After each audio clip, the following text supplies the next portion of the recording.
Hello बच्चों, let us read this question. This question says assertion A of Bohr rule is violated in writing electronic configuration of palladium. Reason R, palladium shows diamagnetic nature. और हमारे options हैं. Option A, both A and R are true and R is the correct explanation of A. Option B, both A and R are true but R is not the correct explanation of A. Option C, A is true but R is false. Option D, A is false but R is true. Option E, both A and R false. So इस question में हमें assertion and reason given है and then हमें correct statement बताना है.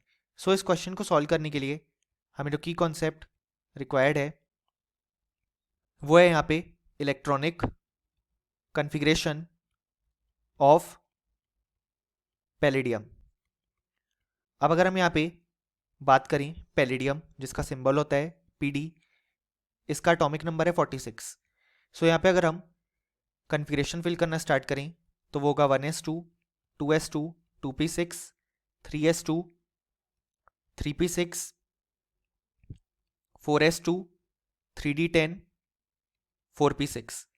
यहाँ तक हमने 36 इलेक्ट्रॉन्स फिल कर लिए हैं, यानी कि क्रिप्टन तक का कॉन्फ़िगरेशन फिल हो गया है. अब हमारे पास बचे हैं 10 electron. So according two of bore rule जो नेक्स्ट इलेक्ट्रॉन फिल होंगे वो होंगे 5s में, यानी कि 5s में 2 इलेक्ट्रॉन और बचे हुए D में 8 इलेक्ट्रॉन. सो ये हमारे पास एक्सपेक्टेड कॉन्फ़िगरेशन था according two of bore rule. लेकिन जो हमें कॉन्फ़िगरेशन देखने को मिलता है वो होता है क्रिप्टन 36, 4d10, 5s0, यानी कि S में कोई भी इलेक्ट्रॉन नहीं होता है और D में 10 इलेक्ट्रॉन्स होते हैं. सो ये हमारे पास जो कॉन्फ़िगरेशन आता है वो हमारे पास प्रेजेंट है, यानी कि ये रियल कॉन्फ़िगरेशन हमारे पास प्रेजेंट है. सो हम देख सकते हैं कि यहाँ पे ऑफ बोर रूल का वायलेशन हुआ है. ऑफ बोर रूल के अकॉर्डिंग 5s में इलेक्ट्रॉन फिल होते हैं देन 4d में, लेकिन यहाँ पे ऐसा हमें देखने को नहीं मिल रहा है.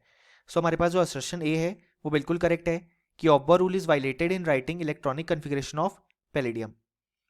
रीजन आर बोलता है पैलेडियम शोज डायमैग्नेटिक नेचर. ये भी बिल्कुल करेक्ट है क्योंकि 4d10 कंप्लीटली फिल्ड है और अप टू क्रिप्टन भी कंप्लीटली फिल्ड है. सो यहाँ पे कोई भी अनपेयर्ड इलेक्ट्रॉन हमें देखने को नहीं मिल रहा है, और क्योंकि कोई भी अनपेयर्ड इलेक्ट्रॉन देखने को नहीं मिल रहा है सो यहाँ पे डायमैग्नेटिक नेचर शो होगा, यानी कि मैग्नेटिक फील्ड की तरफ अट्रैक्शन नहीं होगा.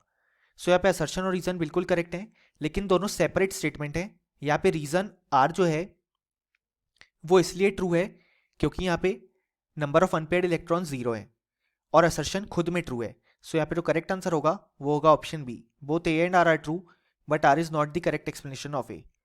और फाइनली हमें लिख सकते हैं कि इस क्वेश्चन के लिए हमारे पास जो करेक्ट आंसर आया वो आया option B. Hope you understood it well. Best of luck.